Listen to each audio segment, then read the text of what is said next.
Bonjour à tous et à toutes. Dans la leçon du jour, on va voir comment créer notre premier tableau. Donc, on va commencer à programmer, à utiliser les nœuds pour faire notre premier petit jeu, en fait. Donc, vous vous souviendrez qu'on avait créé un projet vide la dernière fois et on avait créé des dossiers dans notre dossier Res. Donc là, ce qu'on va faire, c'est qu'on va ajouter des images pour commencer et on va ensuite créer notre personnage. Donc, je vous ai mis juste en dessous du vidéo un pack de ressources à télécharger. Ces ressources-là viennent de GameArt 2D.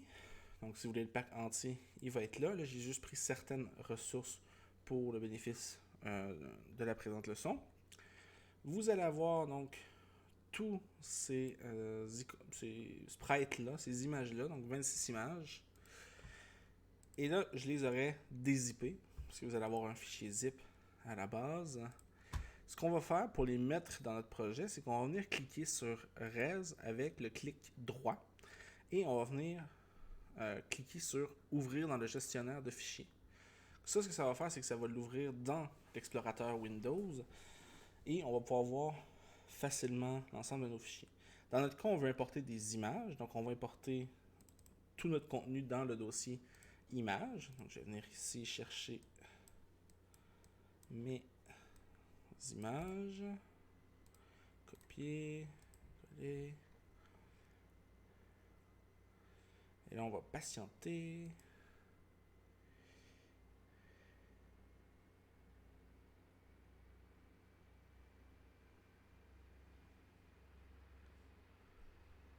Voilà. Donc, toutes mes images ont été importées. On revient dans Godot. On voit qu'il est en train de réimporter les assets. Et lorsqu'on regarde dans notre système de fichiers, dans notre explorateur de fichiers, on voit que dans Images, il y a nos 26 images. Donc, maintenant que ça c'est fait, essayons juste d'en mettre une sur le devant de la scène, ici. OK? Donc, je vais prendre la première. Voilà. Donc, j'ai ici une image qui, toute seule, ne fait pas grand-chose. On voit, si on regarde ici, que c'est en fait un sprite, un nœud de type sprite. Donc, automatiquement, en mettant une image, ça a détecté que c'était un sprite et ça l'a appliqué comme texture. Donc, je pourrais changer l'image en venant la mettre dans texture, par exemple. Mais là, on veut créer un personnage qui peut faire des trucs. Okay? Donc, marcher, attendre, marcher de l'autre sens. Et c'est ce qu'on va faire maintenant. Juste avant de continuer, je vais vous attirer votre attention sur les options d'importation. Donc là, voyons, on l'a importé. C'est un petit peu flou, mais ça donne un beau rendu au final parce que ça lisse l'ensemble du personnage. Mais lorsque vous faites un jeu qui est plus pixelisé, donc que vous voulez un style plus pixel, plus carré, bien, vous allez être obligé de venir dans Importation et de décocher le Activer de Filter. Donc ça, ce que ça va faire en recliquant sur Réimporter, c'est que ça va enlever cet effet de flou-là et là, on va voir l'effet pixel. Donc tout dépendant du style que vous voulez aller chercher et de la grosseur de vos ressources. Dans mon cas, je vais laisser Filter activé. Je trouve que ça rend mieux. Mais si vous faites un jeu plus pixelisé, avec des plus petits personnages, des plus petits sprites, tout ça, essayez d'aller décocher ça rapidement, sinon vous allez vous demander pourquoi c'est laid. Ok? Bon. Maintenant qu'on a notre personnage, ben on va le supprimer. Parce qu'il n'est rien pour l'instant. On va créer une scène qui va être notre personnage. Donc c'est pas un tableau, c'est notre personnage. Donc pour ce faire, on va cliquer sur scène 2D parce que c'est un personnage en 2D. J'aurais pu aussi sélectionner directement un autre type de nœud. Mais si l'intérêt, c'est de vous montrer comment en fait le rechanger par la suite. Donc vous voyez ici, j'ai fait clic droit sur mon nœud, je vais venir le renommer, donc par exemple personnage. Et je vais venir faire CTRL S ou scène et enregistrer pour venir enregistrer cette scène-là sous. Ma scène, je vais venir l'enregistrer dans Assets, qui est l'ensemble de mes ressources. Et ça a pris le nom du nœud parent, donc le nœud que j'ai renommé il y a quelques secondes. J'enregistre. Donc on a une scène dans Assets qui s'appelle personnage. Notre personnage principal va être dans cette scène-là. Mais là, il n'y a rien pour l'instant. On va maintenant venir faire clic droit sur notre nœud 2D et on va venir changer le type. Donc ça va nous permettre d'appliquer de changer en fait le type de nœud qui est à la base de notre scène. Et on va venir mettre en fait un kinematic body. Donc un kinematic body, c'est pour faire un personnage qui bouge avec le clavier et tout ça. Donc il faut gérer, c'est-à-dire qu'il y a une partie de la physique qui est gérée par Godot et l'autre partie va être gérée par vous parce qu'il y a certaines fonctions que vous allez vouloir appliquer sur votre personnage. En physique, il n'y a pas de double saut, mais vous pourriez le faire techniquement dans votre jeu. Pour ce faire, mais il faut quelque chose de plus mobile et ça va être Kinematic Body, qui est un corps physique et donc qui va entrer en collision avec d'autres corps physiques. Pour d'autres objets qui vont juste répondre à la physique, on va avoir les rigid body. Donc si votre personnage lance un ballon, ben le ballon il risque d'être un rigid body parce qu'il va respecter plus ou moins la physique. Et static body, ça va être des corps qui sont stables, statiques, qui ne bougent pas. Okay? Donc on va venir le modifier pour un kinematic body. Donc le petit icône ici a changé. On est passé d'un cercle vide à un petit bonhomme qui court. Donc ça nous dit bien qu'on est dans le kinematic body. Et si jamais vous n'êtes pas sûr, ben, vous pouvez venir dans l'inspecteur vérifier c'est quel type de nœud. Okay? Vous aurez probablement remarqué qu'il y a un petit triangle jaune, donc un avertissement qui est apparu lorsque j'ai changé le nœud. Donc si je clique sur ça ici, on m'avertit qu'il me faut en fait un collision shape. Il me faut une collision. Parce que dans le fond, ça c'est un ensemble de propriétés qui me permettent de faire fonctionner mon kinematic body. Mais ce kinematic body-là, pour rentrer en collision avec d'autres objets, mais il doit avoir une forme de collision. OK? Donc, je comprends bien cela. Je vais également, en venant, soit en faisant clic droit sur mon nœud, en faisant ajouter un nœud enfant, soit en sélectionnant le nœud parent et en faisant le petit plus, je vais venir ajouter, juste avant de mettre ma collision, je vais venir ajouter un sprite. OK? Et je vais venir sélectionner Idle 1 que je vais mettre dans texture. Donc, glisser, déposer. Donc là, j'ai mon personnage. J'ai encore ma petite erreur, mais au moins j'ai une belle petite image. Maintenant, je vais venir ajouter un nœud enfant. Et là, vous pourriez écrire dans la barre de recherche que vous voulez Collision Shape, mais dans notre cas, on va venir le chercher. Donc, il est juste ici. La différence entre Collision Shape et Collision Polygon, c'est que Polygon, vous allez pouvoir dessiner la forme du polygone, tandis que Collision Shape, c'est des types de formes de collision qui sont déjà prédéterminées. Donc on va cliquer là-dessus. On voit qu'on n'a plus de problème avec notre nœud personnage. Par contre, on a maintenant un problème avec notre collision. Si je viens cliquer une fois de plus sur le triangle jaune, on me dit que pour que ça fonctionne, il faut que je crée vraiment une forme. Et donc, je vais venir dans l'inspecteur sur le côté à droite et je vais avoir Shape ici. Et en cliquant sur la petite flèche, je vais venir sélectionner en fait la forme qui convient le mieux. Là, dans mon cas, je pense que je vais y aller pour l'instant avec un rectangle. Donc on le voit apparaître ici en tout petit. On va utiliser les poignées pour l'agrandir. Donc très important d'utiliser les poignées et non pas l'outil de redimensionnement qu'on retrouve ici en haut, parce que ça peut porter d'autres problèmes en fait. Donc moi je vais le mettre comme ça ici. Je vais venir déplacer mon sprite comme ça. Et je vais venir juste finaliser de mettre en forme ma collision. Voilà. Bon. Oui, un petit peu trop haute, mais pour l'exercice, ça va faire. Donc, on a une collision qui est quand même assez grande, donc on pourrait encore la rapetisser, l'ajuster, et avec Polygon, on pourrait vraiment la placer comme on le souhaite. On a notre collision, on a notre personnage, et on a le kinematic body qui va venir gérer l'ensemble des mouvements. OK? Ce que je vais faire, c'est que je vais mettre mon kinématique body juste ici. En fait, je vais le mettre ici. Vous voyez qu'il y a un point de pivot, là, le petit point orange. Essayez de le centrer le plus possible, mais dans certains cas, vous allez devoir le changer de place pour le mettre en bas. Mais ça, on y repassera. Donc, j'ai mon personnage. Je vais simplement sauvegarder et je vais venir me créer une nouvelle scène. OK? Dans cette nouvelle scène-là, je vais cliquer sur scène 2D et je vais venir la renommer pour l'appeler, par exemple, niveau 1. Et je vais enregistrer mon niveau 1, non pas dans Assets cette fois-ci, mais dans mon dossier niveau.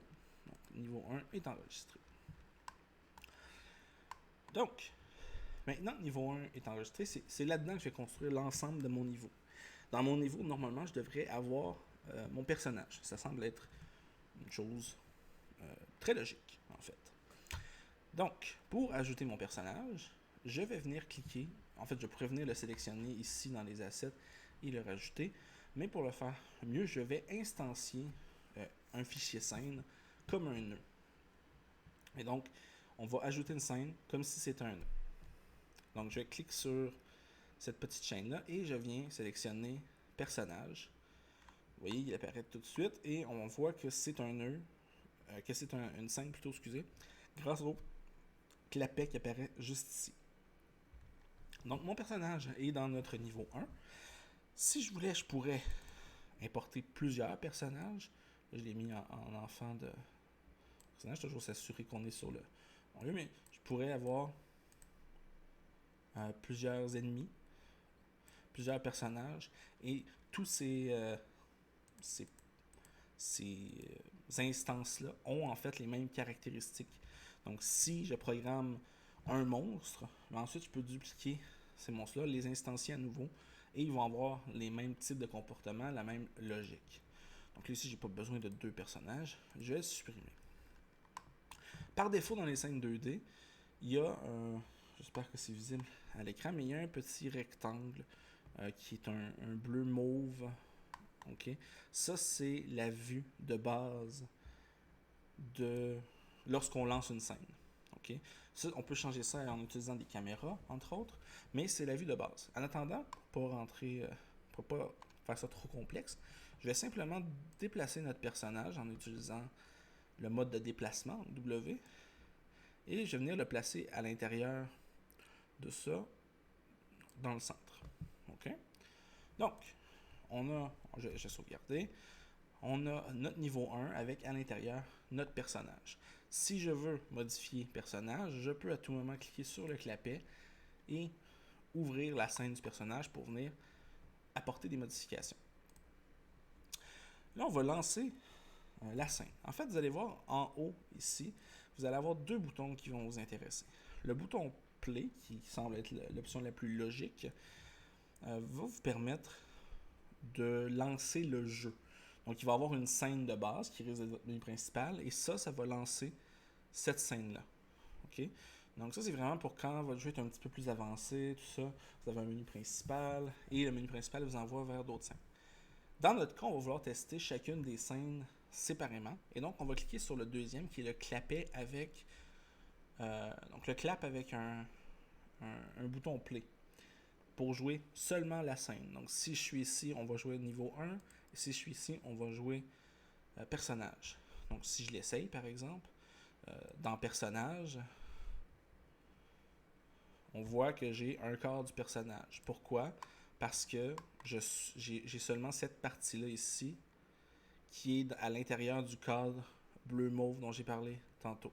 Si on va, par contre, dans le niveau 1, où j'ai placé mon personnage en bas au centre, ben mon personnage est en bas au centre dans la vue. OK? Maintenant que ça c'est fait, on va se concentrer encore un petit peu plus sur notre personnage principal. Donc je vais venir dans la scène et je vais ajouter du code pour le faire bouger. Ouais. On va faire bouger notre personnage. Donc, pour ajouter un script, pour programmer un élément, il faut attacher un fichier de code. Et pour ce faire, on va venir sélectionner le nœud qui nous intéresse. Dans notre cas, ça va être le nœud personnage, donc le nœud kinématique. Et on va venir cliquer juste en haut sur le parchemin avec un petit plus vert. Et là, il y a cette petite fenêtre-là qui va s'ouvrir. Vous allez avoir en fait, à ce moment-là, 4 options. Parce que vous pourriez avoir la version mono et le faire en C#. Mais dans le cas du cours, on va juste se concentrer, disons, sur le GDScript et peut-être un petit peu le Visual Script. Le Visual Script, c'est pour faire de la programmation visuelle. Donc, vous n'avez pas besoin de vraiment écrire, mais ça devient rapidement très complexe. Donc, il faut juste être bien organisé, mais peut-être que certaines personnes vont préférer le Visual Script. Le GDScript, c'est en fait une variante du Python. Donc, si vous avez déjà fait du Python, vous ne serez vraiment pas perdu. Il y a quelques petites différences dans le langage, mais la syntaxe est essentiellement la même. Donc, on va garder GDScript. On ne touchera pas non plus ici à Inherit de, parce que ça, c'est la classe. Notre code va hériter de la classe KinematicBody, ce qui va nous permettre d'accéder à certaines fonctions ou non. Le modèle, vous pouvez laisser par défaut, mais moi, je vous conseille de mettre No Comments. Ce pas des commentaires qui sont particulièrement utiles. Et vous allez pouvoir juste cliquer sur Créer. Et là, vous voyez, on est rendu dans l'espace de travail script. On a notre fichier juste ici et on a notre code juste ici. Pour le code, petite chose intéressante, la documentation est intégrée dans le logiciel Godot. Donc, si jamais vous ne savez pas c'est quoi les fonctions, c'est quoi les méthodes, vous ne savez pas c'est quoi un élément dans le langage de programmation, vous pouvez maintenir CTRL et venir cliquer sur un des mots que vous voyez. Donc, si je clique par exemple sur KinematicBody, ben là, on va m'ouvrir la page de documentation de KinematicBody. On va me dire c'est quoi les types de méthodes qui sont associées, les types de données. Donc, il y a vraiment une documentation très complète qui est directement intégrée dans le programme et ça, c'est super. Vous voyez, de base, on dit que notre script hérite de KinematicBody 2D, ça c'est correct. Et on a déjà une fonction qui s'appelle ready avec l'argument pass qui veut dire que ça ne fait rien, mais il faut mettre quelque chose. On va pouvoir l'enlever d'ailleurs, parce qu'on n'en a pas besoin pour l'instant. Pour l'instant, ce qu'on va faire, c'est qu'on va essayer de faire bouger notre personnage à droite et à gauche.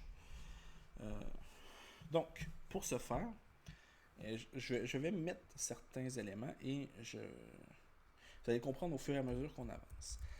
Je vais mettre tout d'abord une vitesse, parce que je vais vouloir que mon personnage puisse aller plus ou moins rapidement en fonction de la situation ou en fonction du type de personnage. Je pourrais réutiliser en fait le même code pour plusieurs personnages, mais avoir des vitesses qui sont différentes.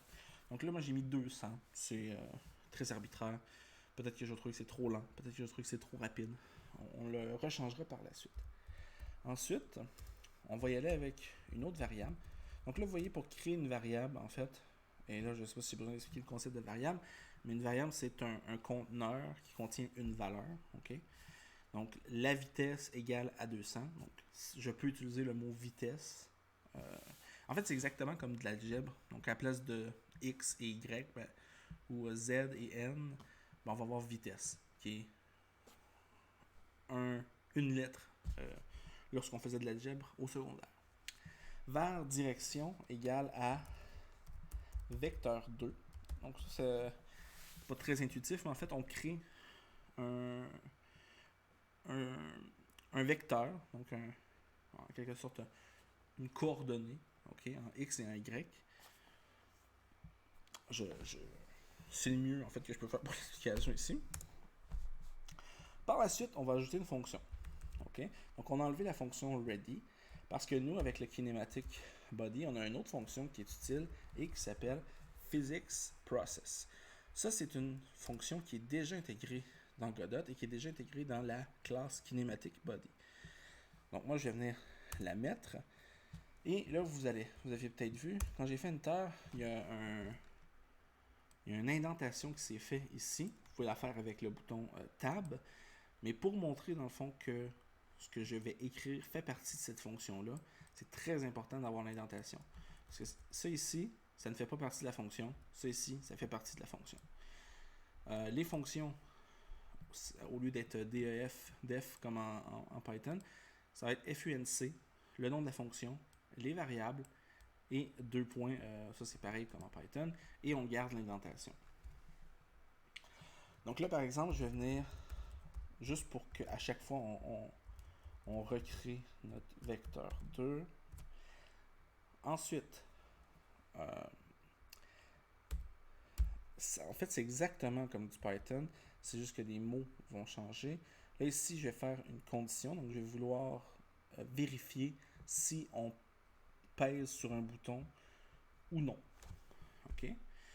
D'ailleurs, avant de se lancer là-dedans, juste vous montrer que dans les paramètres de l'éditeur, non, peut-être paramètres du projet plutôt, ouais. Paramètres du projet, OK, dans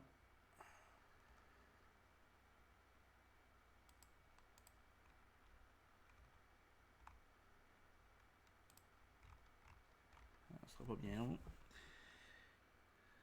Il est en train de me jouer des tours. Ouais, je pense en haut en fait. Ouais, ok. Dans paramètres de projet, dans l'onglet contrôle, parce que d'habitude je l'ai en anglais, vous allez avoir en fait les différents contrôles. Donc vous voyez qu'il y a déjà pour le bouton, pour en fait aller vers le haut, il y a déjà quelque chose qui a été fait, mais nous on va créer nos propres contrôles. Donc, disons droite, donc ça c'est le nom de l'action qu'on va créer, ajouter, et on va créer aussi gauche. Je vais venir cliquer sur le petit plus à côté de droite pour dire quelle est la touche qui va être concernée. Donc là, par exemple, je clique sur touche et je vais cliquer sur D. Puis je vais venir faire la même chose pour gauche, mais avec la lettre A. Donc, comme si on utilisait WASD pour les déplacements. Donc, j'ai créé deux types d'entrée. Donc, si l'utilisateur clique sur D, ça équivaut à l'action droite, et s'il clique sur A, ça équivaut à l'action gauche. Avec ça, ce qu'on va pouvoir faire, c'est ajouter une condition pour vérifier si l'utilisateur clique sur notre contrôle clavier, notre touche, en fait. Pour faire ça, ce qu'on va faire, c'est qu'on va rentrer dans la fonction, dans l'attribut input. Donc ça, c'est ce qui vérifie toutes les entrées sur l'ordinateur. Et on va venir utiliser la méthode isActionPress. Vous allez voir qu'il y en a en fait deux. Il y a JustPress ou Pressed. La différence entre les deux, c'est que JustPress, il faut vraiment que vous veniez de cliquer sur le bouton pour que ça s'active. Tandis que Press, c'est tant que que votre doigt est dessus, mais ça va faire l'action. Donc par exemple, dans un jeu où vous devriez tirer, ben avec Just Press, vous serez obligé de cliquer à chaque fois que vous voudriez tirer une balle. Tandis qu'avec juste Press, Action Pressed, à ce moment-là, vous tiendriez le clic gauche et ça tirerait à une certaine cadence. Là, dans le cas, on veut juste vérifier si la personne va à droite ou à gauche. Et donc là, vous voyez, j'ai fait tab pour rentrer tout ça, mais on m'affiche déjà ici une des actions que j'ai rentrées. Donc on voit droite, donc on met les guillemets comme c'est mis ici, droite, je mets 2 points. Je vais inscrire passe pour l'instant. On va aller faire la deuxième condition. Donc pour faire une deuxième condition, on fait elif. Dans certains cas, vous allez préférer l'emploi peut-être de if encore, donc plusieurs if. Dans ce cas-ci, c'est si le bouton pressé c'est droite, fait ça. Sinon, si, donc elif en JavaScript. Et on va venir en fait inscrire la même chose, donc isActionPress, mais cette fois-ci à gauche. Donc, pour faire simple, si la touche droite et si on pèse sur la touche droite, on fait le code qu'il y a ici. Sinon, si on touche à la touche gauche, on fait le code qu'il y a ici. Maintenant, comment on fait pour faire bouger notre personnage avec ça. Parce que là, oui, on sait qu'on a touché à droite ou à gauche, mais ça fait rien. Pour vérifier en fait que ça fonctionne déjà, ce qu'on peut faire, c'est utiliser la fonction print. La fonction print, ça c'est une fonction qui permet d'imprimer des informations dans la console. Donc, les utilisateurs de votre jeu ne verront pas la console. Par contre, vous pouvez la voir. Donc, c'est cet espace-ci en bas de votre écran. Et donc, ça peut vous aider à débugger, à trouver des correctifs pour vos jeux.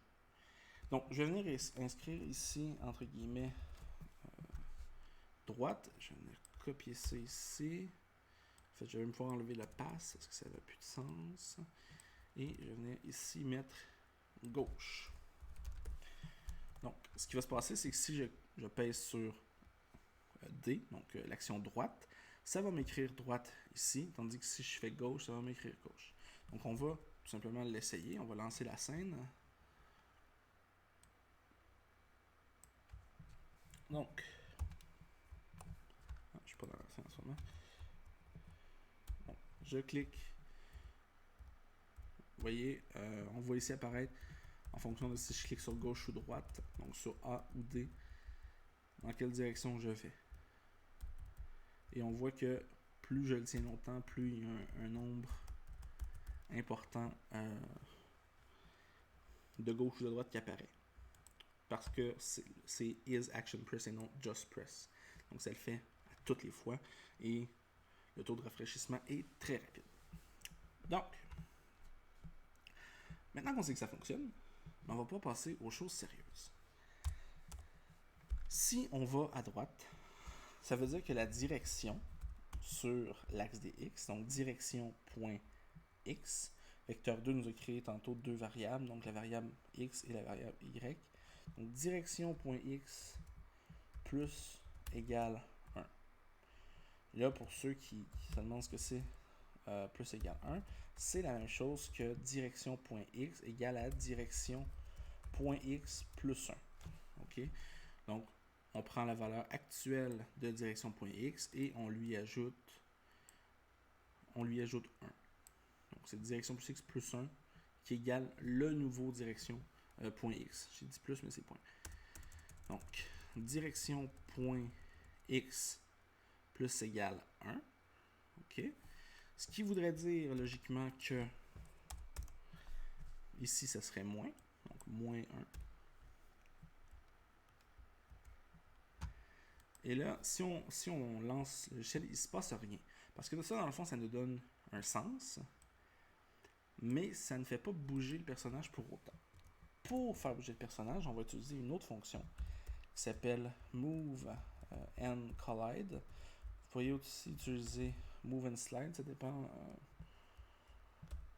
On va voir les deux éventuellement. Et donc, Move and Collide prend plusieurs arguments, mais l'argument qu'on va mettre, c'est en fait l'énergie qu'on met en quelque sorte dans notre mouvement. Et donc, la direction fois la vitesse, donc en fonction de la vitesse, on va aller plus ou moins vite, on va aller plus ou moins loin, fois delta, qui est en fait la différence de temps. Bref, si je viens ici et que je le lance, ce petit jeu, que je viens faire... Oh, je peux encore votre place. Oui, ok. Je viens ici. Vous voyez, si je déplace à gauche ou à droite, mon personnage se déplace à gauche ou à droite. OK? Donc, ça fonctionne. Si on l'essaye maintenant dans le niveau 1, on va cliquer dans le niveau 1 ici. Ça va être le même principe. On voit qu'il bouge à gauche et à droite. Là, vous allez me dire que c'est pas très beau, tout ça. Vous avez raison. C'est pour ça que pour cette fin de tutoriel, on va juste voir comment le rendre un petit peu animé, au moins pour que ça soit plus intéressant. On va retourner dans notre personnage et vous vous souviendrez qu'au début, on a choisi Sprite. Un sprite, c'est une seule image. Si je veux animer mon personnage, ça veut dire que je me suis trompé de nœud. Diantre. Donc, pour changer le type de nœud, on fait clic droit sur Sprite et on vient changer le type. on va sélectionner à la place Animated Sprite, qui va nous permettre de créer un sprite animé. Tantôt on n'avait pas ça, mais là maintenant on a une erreur à cause du Animated Sprite. Cette erreur-là nous dit en fait qu'il faut créer des frames. Okay? Donc, si on va dans l'inspecteur pour vérifier les propriétés, on voit Frames, on voit que c'est vide. On va tout simplement venir cliquer sur la petite flèche et faire Nouveau Sprite Frames. Une fois que c'est fait, notre erreur est disparue, mais on n'a pas plus en fait notre animation.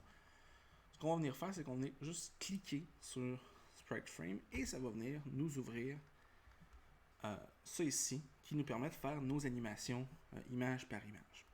OK? Donc, je vais avoir une animation défaut et je vais créer aussi une animation de marche. Donc, pour mon animation par défaut, et pour les créer, vous n'avez peut-être pas vu, là, mais c'est le chose de document avec un plus vert. Donc, je vais cliquer sur défaut ici. Et position de défaut, en fait, ça va être idle. J'aurais pu le renommer idle, mais je ne le ferai pas. Donc, je suis venu sélectionner ma première image.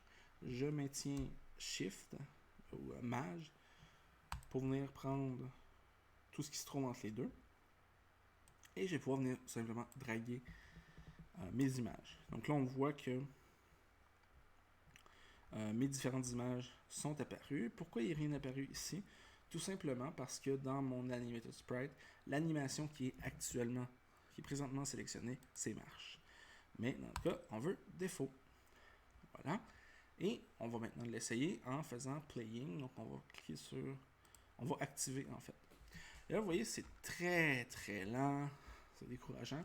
Tout simplement parce que il faut nous-mêmes venir déterminer le nombre d'FPS ou de IPS, image par seconde, ou FPS frame by per seconds. Et donc là, par exemple, je pourrais venir essayer 12. 12 Enter. Et là, on voit que l'animation est déjà beaucoup plus fluide. Peut-être que 14. Peut-être que je trouve ça trop rapide. Je vais le mettre à 13. Bon. Donc là, on voit, j'ai mon animation qui fonctionne. On voit chacune des images passer ultra rapidement. Et ça fonctionne très bien. Parfait. Je vais juste la désactiver pour l'instant. Je sauvegarde. Je vais venir maintenant cliquer sur marche. Et je vais faire la même chose avec ma série de sprite walk. Donc je les prends, je les transfère juste ici. Je vais venir changer l'animation juste pour voir si ça fonctionne bien. Et je vais faire playing. Ah, c'est très lent, encore une fois. Donc je vais essayer peut-être la même vitesse. Donc là on voit 13. C'est quand même extrêmement fluide. Est-ce qu'à 12, ça serait bon aussi? Oui, c'est très bon. Donc on va regarder ça comme ça. Je vais désactiver ceci. Et je vais mettre l'animation de défaut par défaut en fait. Donc, maintenant, ce qui se passe. Allons dans notre niveau 1, lançons notre niveau. Et là, vous voyez, que si je me déplace, ben, il se passe rien de plus. Mais pourquoi donc? Parce qu'on n'a pas attribué nos animations à ces différents mouvements-là.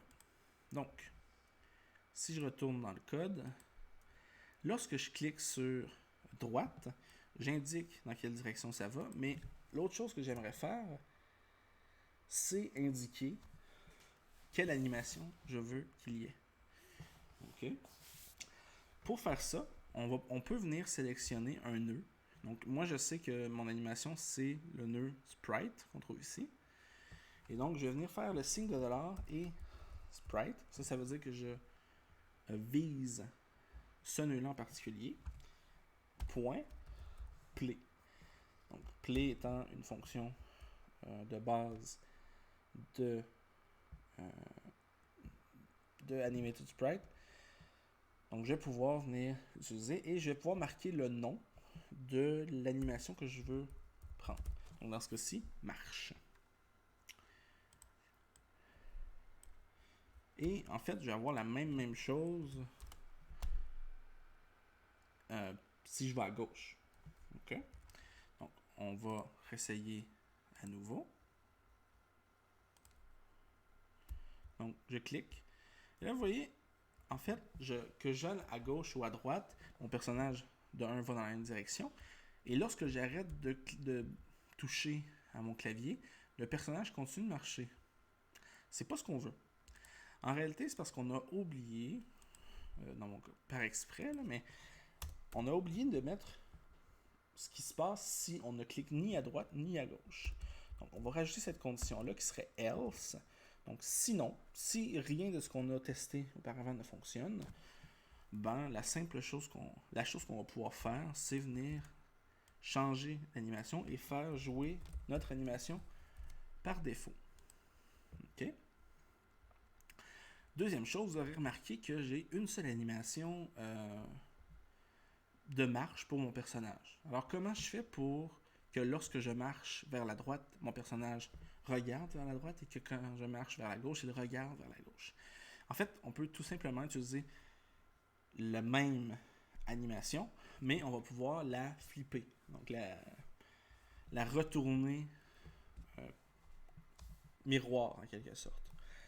Pour faire ça, je vais venir, par exemple, lorsque je suis à gauche, je peux peut-être même le faire en dessous de celui-là, je vais venir, encore une fois, pointer mon sprite, et cette fois-ci, je vais venir utiliser la méthode plutôt, flip h, qui va venir flipper mon image sur l'axe horizontal. Et donc, c'est un booléen. Donc, est-ce qu'il est flippé à l'horizontale ou non? Dans ce cas-ci, c'est oui. Donc, on marque true. Et on va venir faire en fait la même chose juste en haut ici, mais on va mettre false. Juste pour s'assurer que lorsqu'on reclique à nouveau sur droite, on retourne dans le bon sens. Et dans le cas de défaut, ben, il va garder en fait la dernière valeur de flip h. Donc si par exemple j'allais vers la gauche, mon personnage va faire l'animation default, mais avec le personnage viré sur lui-même. Voilà. Donc je pense qu'on peut l'essayer. Niveau 1, on lance ça. Donc on a notre personnage ici qui bouge lorsqu'il est au repos. On va bouger vers la droite. On a arrêté, il recommence son repos, on va vers la gauche, on voit qu'il change de direction, il arrête, il fait du repos sur place et vers la gauche. Donc, vous venez de créer votre premier petit jeu, il n'y a pas de but en tant que tel, mais vous pouvez contrôler votre personnage, il bouge, il marche. Donc, c'est un premier pas. Ok? Je pense que cette vidéo-là est assez longue, donc on va poursuivre dans une autre vidéo, mais vous avez déjà quelque chose d'intéressant sous la main. Donc on se retrouve bientôt. See ya!